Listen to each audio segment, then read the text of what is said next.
জয় জয় দেবী চরাচর সারে কুচো যুগ শোভিত মুক্তাহারে বীণা রঞ্জিত পুস্তক হস্তে ভগবতী ভারতী দেবী নমস্তুতে।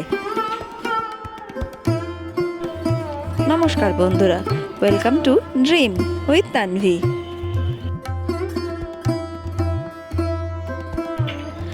আজ 23শে জানুয়ারি, আজ সরস্বতী পুজো।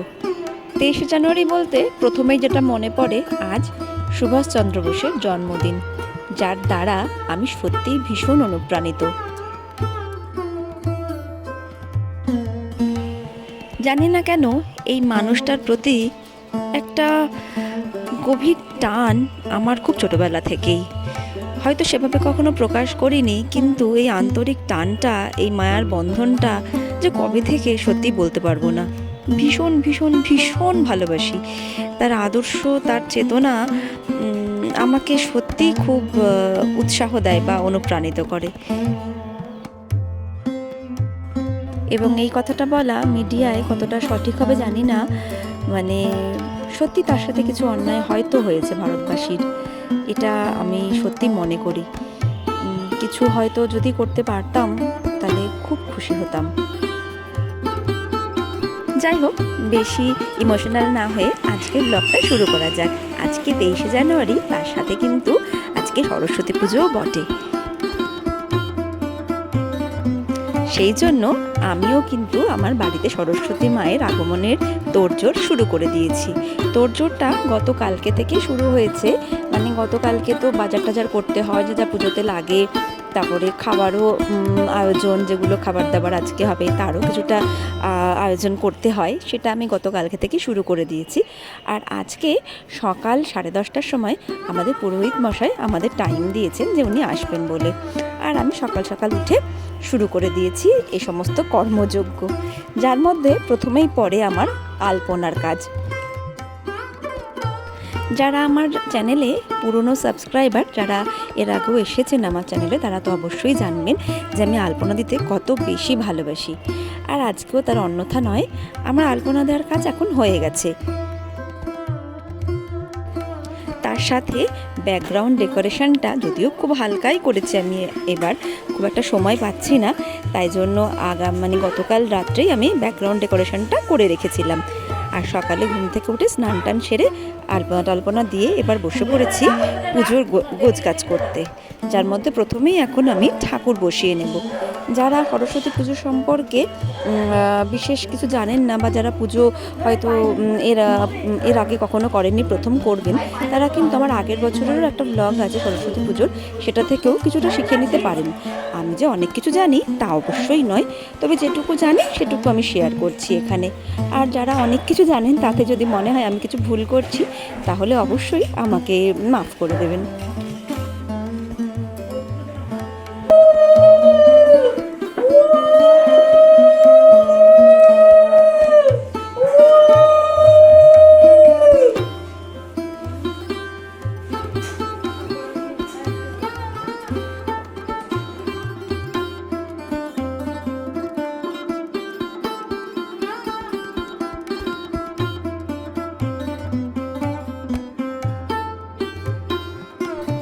ঠাকুর বসানো আমার হয়ে গেছে, এখন আমি ঘটটা বসিয়ে দেব, যেখানে আমি 5টা সিঁদুর আর চন্দনের ফোঁটা দিয়েছি, আর পঞ্চশস্য দ্রব্য দিয়ে ঘট বসিয়ে দেব। ঘটটাতেও তো জানেন এরা সবাই যে ঘট কী করে বসাতে হয়। আমাদের বাড়ির ঘট আমরা ডাব দিয়ে বসাই, তবে অনেকে কলার ফানা দিয়েও বসিয়ে থাকে।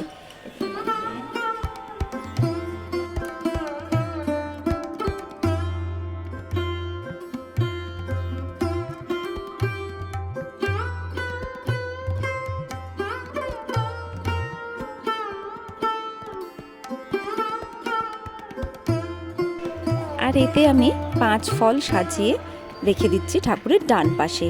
এটা কিন্তু ঠাকুরের ডান পাশে নয়, আমার হাতের ডান পাশে 5 ফলটা হবে। আর ঠাকুরের হাতের ডান পাশে ঠাকুরের খাদ্য খাবার যেগুলো আপনারা দেবেন, সেগুলো সবসময় ঠাকুরের হাতের বাঁ পাশে দেবেন। আর সরস্বতী পুজো, তার বুঝতেই পারছেন, সেখানে তো অবশ্যই কলম দোয়াত থাকবেই।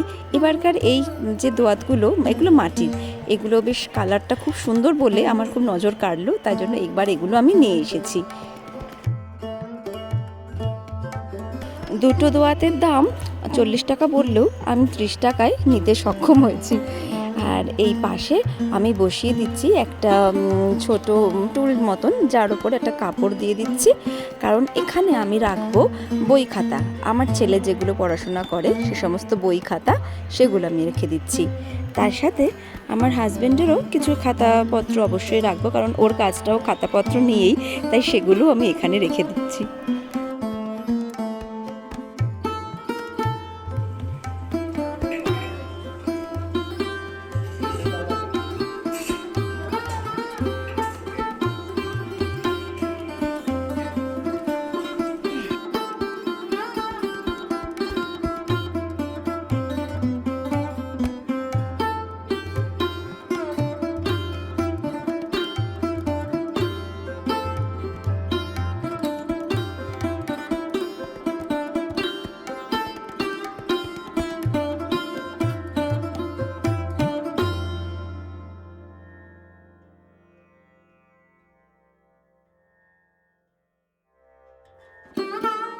এরই মাঝে আমাকে সহযোগিতা করতে আমার হাজব্যান্ড বসে পড়েছে।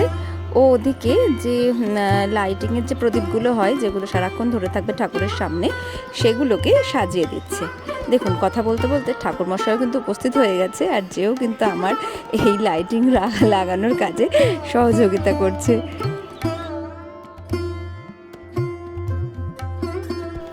সরস্বতী পুজো খুব একটা তামঝাম মানে বড় কিছু ব্যাপার নয়, বেশ একটু ক্ষুদ্র আয়োজনেই হয়ে যায়। একটা নৈবেদ্য এবং যা যা ফল ফলাদি আপনারা দিতে চান সে সমস্ত কিছু দিলেই সরস্বতী ঠাকুর কিন্তু সন্তুষ্ট হয়ে যায়।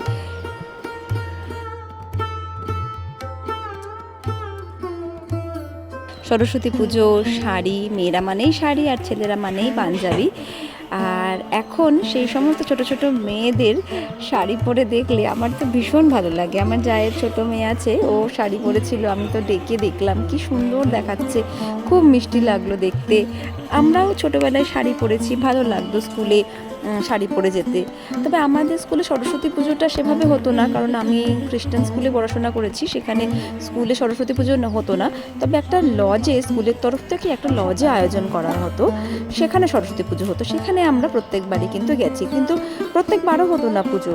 আমাদের কিন্তু স্কুলে 1 বছর অন্তর অন্তর সরস্বতী পুজো হতো।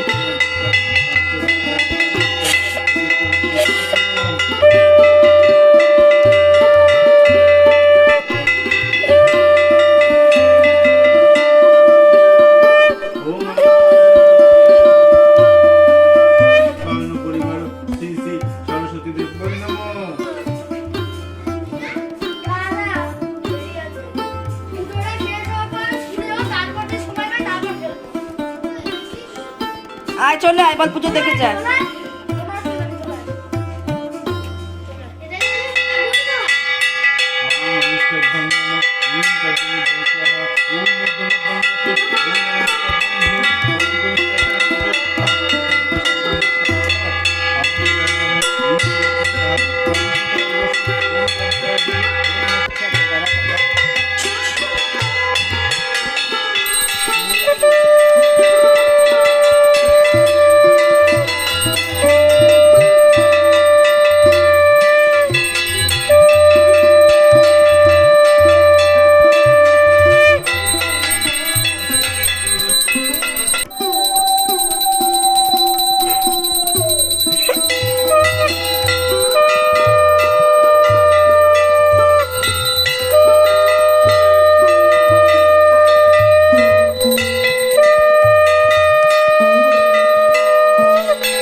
নস্টালজিয়াকে আবার রিনিউ করতে মানে নতুনভাবে উপভোগ করতে আমরা এখন পৌঁছে গেছি আমার ছেলের স্কুলে।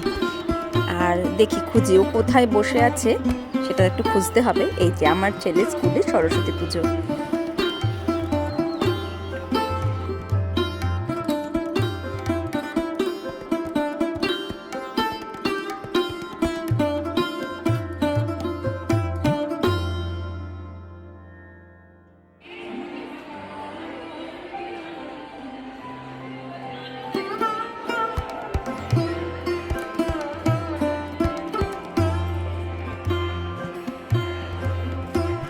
আজকের ব্লগটা ভালো লাগলে একটা লাইক, শেয়ার এবং সাবস্ক্রাইব করে পাশে থাকার অনুরোধ রাখছি।